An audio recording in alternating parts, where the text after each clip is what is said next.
केंद्रीय निवडणूक आयोग आणि महाराष्ट्र निवडणूक आयोगाला मुंबई हायकोर्टाने नोटीस बजावली आहे। विधानसभेमध्ये संध्याकाळी 6 नंतर 76 लाख मतदान कसं झालं या संदर्भात मुंबई हायकोर्टामध्ये याचिका दाखल करण्यात आली होती।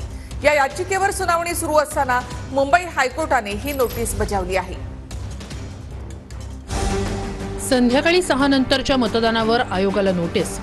6 नंतर झालेल्या मतदानाचा स्लिपचा रेकॉर्ड निवडणूक आयोगाकडे मागितला, तो अद्याप मिळाला नाही। निवडणूक आयोगाने संध्याकाळी 6 नंतर झालेल्या मतदानाचे व्हिडिओ द्यावे। संध्याकाळी 6 नंतर निवडणूक विभागाने व्हिडिओग्राफी केली का, आंबेडकरांचा युक्तिवाद। निवडणूक आयोगाने आदर्श नियमावली पाळली नाही, प्रकाश आंबेडकर। न्यायमूर्ती अजय गडकरी, न्यायमूर्ती कमल खाता यांच्या द्विसदस्यीय खंडपीठासमोर सुनावणी। 2 आठवड्यात नोटिशीला उत्तर देण्याचे हायकोर्टाचे आदेश।